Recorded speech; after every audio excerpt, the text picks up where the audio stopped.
Morning, good afternoon, good evening, depending on when and where you're viewing this. My name is Mike. I am the Crypto Liberal. Thanks for joining me again today. Give me a like, give me a subscribe, give me a follow, give me a love, give me something, right? Because we're going to turn this around.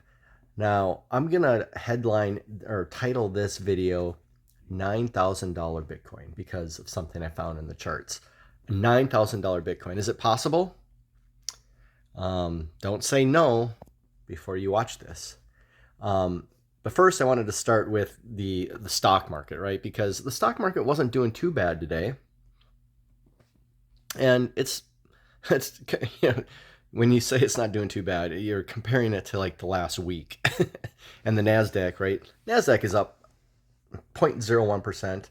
Everything else is down. Everything else is getting crushed. The DXY is still going up. It's still going up. It's crazy. New high, 105.60. 105.60 points. I don't know how much longer it's going to continue.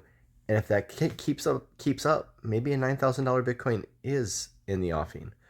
So the thing to keep an eye on, obviously, tomorrow is the Fed is going to announce that they're raising rates again. Guaranteed they're going to raise rates. It was pretty much guaranteed that they were going to raise them 50 bips. But then all of a sudden, in the last 24 hours, 48 hours, the talk is that they're going to raise it 75 bips. And that's the way it's trending. That's almost the consensus number now. When the rumors were out last week that the CPI was going to come in higher than expected, I kind of doubted it because if rumors are out, then I tend to go in the opposite direction because I start wondering, well, who's putting the rumor out? They have to have some sort of ulterior motivation, right? Because you're not going to put a rumor out before you, like last week, you're not going to put a rumor out that the CPI is going to come in higher than expected before you sell everything first, right? You want to sell everything before that rumor comes out. Well, the rumor came out, then everything started to sell. So tomorrow, the rumor is that the expected number for the past month is that they're going to raise it 50 bips. Well, now the rumor is that they're going to raise it 75 bips. And if they do, what does that mean, right? Does that mean the stock market tanks more? Right now, the rumor that it's 75 bips is kind of staying even. Russell's getting crushed, 1.2. But I mean, this isn't even because it's down on top of down big, down big, down big, right? So this isn't even. This is negative. And the DXY going up this much again is, maybe that's telling us that tomorrow it's going to be 75 bips. So keep an eye on that. And at this point, I really don't know how the market's going to react. If they raise it 75 bips, is the market going to, act positively? Because, I mean, that's the only way inflation's coming under control. I really don't know how the stock market's going to react to that news because it's, excuse me, still got that COVID cough. Can't get rid of it. I don't know how the market's going to react simply because, it's been down so much lately. And I think anticipation that the Fed's going to be more hawkish. So if the Fed is more hawkish, is it the reverse of, buy the rumor, sell the news? Is this sell the rumor, buy the news? Maybe. But if they come out at 75 bips and the market tanks more, it goes down another 4%, 5% like it did on Friday or yesterday. It was down 4.5% or whatever the Nasdaq was. Does that mean Bitcoin 9,000 is in the cards? Well, check this out. Check on the chart here. So now, if you've been on my channel, you've seen this chart many times, right? I had this support line and it held perfectly, beautifully for a month until it didn't, right? Which was Sunday going into Monday. Sunday we closed below it on the daily, right?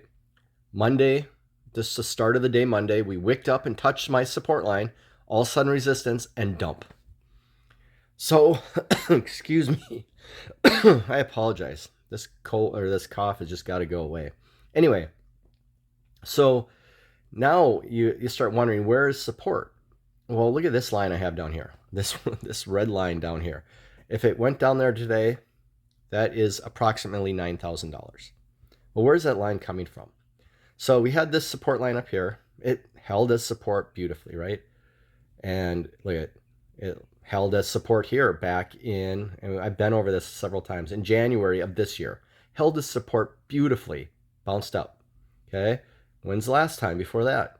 That's several days, held as support beautifully in September of last year. Perfect. Well, then let's keep going back. So here, now all of a sudden this line acted as resistance, right? Because we were below it. So, and this was in August of last year. So it, we were below this line way back over a year ago at this point.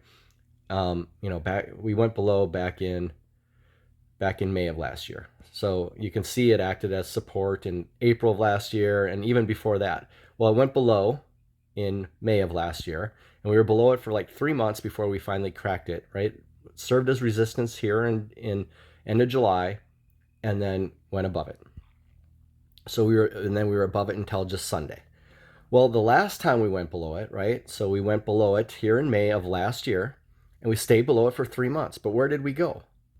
Well, check this out. Check this out. So this bottom red line that now I've drawn all the way here and it serves as $9,000, right? $9,000 today. Well, this bottom red line, going back, look, it served as support. Back in last year when we broke below my support line, served as support in July of last year, served as support in June of last year, served as support, and earlier in June, and all the way, you go all the way back to May, it kind of served as support back here, right? We wicked down to it basically. And then before that, right, it served as resistance back in January of last year. So again, this line goes all the way back over a year. I mean, we have 2 descending channels. We have this upper one. I've never even really got to talk about because we haven't been up there since I started my channel. We had this middle one that we were in for, since I started my channel. We finally broke. And now we have this lower one that's been around for over a year. This lower descending channel that could possibly serve as support. So, do we go down to 9,000? What do you think? Do we go down to 9,000? Give me a comment. Tell me if you think that's possible. I suppose anything's possible. Do I think that's going to happen? No. But it makes me nervous. I'll admit, it makes me nervous. Seeing that line served as such beautiful support, a year ago, and it served as resistance, 6 months before that. And with the questionable macroeconomic inflation environment that we're in right now, and the unknown of, European war and all that stuff, at least we know we have that 9,000 number down there and we won't go below it. But my personal opinion is no, we don't go below that, right? I think we went below that support line for 2 very specific reasons. Back here, when we initially broke it in, let's see, where were we here? When we initially broke it back in, was it May? Yeah, May of last year. I think it was specifically tied to over-leveraged accounts. Everybody, when we were sitting in here and going up to 60,000, everybody thought after we bounced off of it as support back in April of last year, and we started to bounce back up, and we had already been at 65,000. I think most people thought we're going to 100,000, right? Your crypto Twitter influencers were telling you we're going to 100,000, if not higher. Some of them were saying 500,000. So people, when we bounced off this support, started opening massive leveraged accounts. Well, that's why we dumped below it here, and big time, right? Look at this big wick down to here, right? That's why we went below it this first time, is because of over leveraged accounts. Why did we go below it this time? Well, 2 factors. One, the Terra Luna crash. This is the Terra Luna crash right here. It held us support, right? We could withstand one of those devastating self-inflicted wounds from Terra Luna, but we couldn't withstand Celsius. And here we are. And I think that's the sole reason we went below it this time. So Can we get to 9,000? Do we have more self-inflicted wounds in the crypto industry that we want to inflict upon ourselves? Shoot ourselves in a third foot, right? I suppose it's possible. But again, I don't think that's likely. So what I'm really looking forward toward, or what I'm looking for to happen for Bitcoin specifically, is for us to make it back up to this support line. And it's going to serve as resistance, right? It's descending, so it's moving down. And right now, if we were to go there today, it would be right around 27,000 even. So, maybe we skirt down around here, down around 22,000 for a month, and then come back up here at this point when it's at 26.6. And it's going to serve as resistance, similar to what happened back here, right? It wasn't long resistance, but we came up. Where am I going? Back here, right? So this is the last time we were below it. We were below it for 3 months. Like we were way down here for 3 months. We finally came up to it. And I mean, it pretty much met that line perfectly and bounced off because that was serving as resistance. But we only bounced off for like a week and then we went past it. So considering that we haven't gone as far below, and it served as such strong support for like a whole month. It was amazing, right? That support line is amazing. It just didn't hold because of Celsius, in my opinion.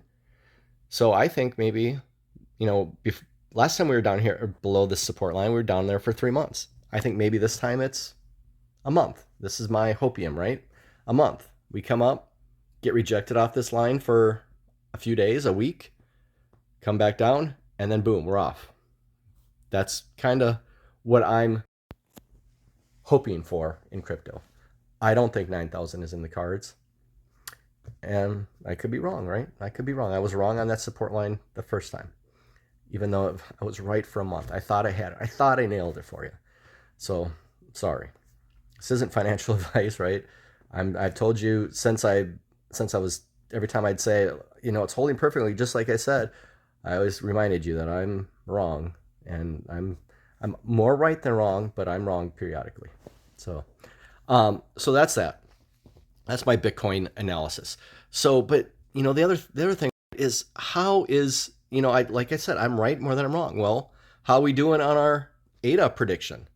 ADA is crushing it. Look at BTC is down over 1%, but ADA is up 3%. And this is actually the lows of the day for how much ADA has been up over Bitcoin and Ethereum today. I mean, Bitcoin's been up like 7-8% today, and Bitcoin's been around even. So ADA's coming back a little bit, but ADA's crushing Bitcoin and Ethereum, just like I've told you it would over 2 weeks ago when we pulled this out. The ADABTC chart, the most bullish chart in crypto. I told you about this 2 weeks ago, and we do it on the weekly. Right? I told you before we broke this downward sloping resistance line, the week of May 30th. I told you about it there, right about this level, 0.000019. I told you. And look at, we're at 0.00002127. We're doing awesome on this trade. And again, I'm waiting for it to get up to here, 0.00006 Bitcoin, meaning a 3x. And look how beautiful this is. I mean, I told you about it right here this week on, May 30th. The next week, last week, we wicked up pretty far, came down and settled right on top of that resistance line. And then this week, right, we wicked down right to that resistance line. I mean, can you see that? Look at that, perfect. How we wicked down to that resistance line, and now we're taking off. Now we're taking off. I told you that's the most bullish chart in crypto. I told you I'm not pulling out my profits in that for some time. It's a long-term play. I'm not playing it for a day, a week, a month. It's a long-term play. So if you appreciate me bringing that to the table, give me a like, give me a subscribe, give me a follow. And how's our ETH chart looking? Second most bullish chart in crypto. So ETH, we look at it at the same time frame, a weekly chart, ETH, and we're looking at the ETHBTC chart. Again, Coinbase. This one looks a little different, but it's still bullish. We're not playing a descending wedge on this one. We're playing an ascending triangle. And look at, I told you about it right down here at 0.052 around. So 1 ETH worth 0.052 Bitcoin. Told you right at here when we met resistance or support. And look at, we wicked down. We were losing on this trade after I first pointed out, we went down. But look at, we're above. And it's green against Bitcoin this week so far. Barely, but it's green. Well, it's actually pretty good because it was down here. So we're doing pretty good on this trade. Again, the second most bullish chart in crypto. And look at this support line. It's perfect. And Bitcoin or Ethereum has never been lower than that versus Bitcoin, ever. Oh, I guess maybe, well, yeah, it was lower down here, but that's still above our trend line, which would not meet that. So, like, we're doing good on this trade. And I have another one that I was looking at today. I won't even mention it. Maybe I'll bring it to the channel tomorrow. It isn't as bullish as these. It's a third crypto that I've seen some people comment about, and so I was wondering how it looked against Bitcoin. And I'm not. Maybe there's some room for upside on it, but not as much as ETH and ADA. So I'm not going to bring it, or I will bring it to the channel, but I'm not gonna tout it and get all excited over it. But I'm pumped over that ADA chart and that ETH chart. I think we're going to make some solid gains on that. Again, not by tomorrow, not next week, not even by a month from now, right? It's a longer term trend. Don't trade on leverage. Please, I beg of you, don't trade on leverage. Again, I'm seeing all these crypto influencers out here begging you to click their link and forward your crypto to an exchange so you can get a bonus. And then they get a kickback. Don't do it. Please, I beg you, don't do it. Dollar cost average. Look at dollar cost averaging. How has that worked out for us? Maybe not so great on ETH, but we put $600 in. Look, how much is the market down? It was like Bitcoin was down 18%, or 20% yesterday on all by itself, right? Just on one day. Well, but if you had followed my advice and put it into ADA, I mean, we're only down. We put in $600 into ADA here, and we're only down $84. That's not bad. It's not bad. We're nowhere near as far down as if you lost all your money, lost the entire holding because you were trading on leverage, as so many people have in the past few days, right? So many people have lost their entire bucket, their entire bag, because they tried to trade on leverage and catch the falling knife and call the bottom on a 10x leverage and got liquidated. Don't do it. So that's kind of what I'm looking at. If you want to see this other chart, that I'm not going to name the crypto, but I think there is some upside on it, but I'm not as excited on it as I am on ADA and ETH. But I'll bring it to the channel. So if you are interested in seeing that, give me a like, give me a subscribe, give me a comment, give me some love. I value your input. I value every single one of you that watches this channel. We are going to make it, right? We are going to make it. I promise. I'm not going to guarantee that that 9,000 will never happen. It's impossible, because crypto has a unique ability to shoot itself in the foot. And that's what cost us that support line, is crypto shooting itself in its foot. It's unremittent greed, right? Just greed is what caused Celsius, what will cause Celsius to go under, what caused Terra Luna to go under. Greed, unadulterated greed. So that's why I invest in Cardano, right? There's greed there, right? I'm trading it, or I'm in it because I want to make money, but I'm also in it because it's world-changing, life-changing for the betterment of humankind, right? And you don't get that very many places, where a chance to make money but also change the world. So that's why I'm in Cardano and Ethereum. Anyway, that's all I have for you today. Keep an eye open for those levels, right? On Bitcoin, BTC, USD, Coinbase, and we'll go back to the daily here. Just keep an eye open. If we got to get back to that support line at some point, and like I said, right now it's at what did I say, 27,000. So it's not going to happen. It's not going to happen today. Not going to happen tomorrow. But we'll get back there eventually. We'll get back there. And then it might be, then it might be time to start piling back into Bitcoin, depending on where our ADA ETH charts are at that point. So that's it. That's all I have for you today. Thanks for watching. I love you all. Hope you're staying safe and healthy and having a great week and not too stressed out by the charts. Keep in the game, because this is the time that your life-changing money will materialize in the next year or two, right? Okay. I love you all. Have a great day. We will chat more tomorrow. My name is Mike. I am the Crypto Liberal. Good night.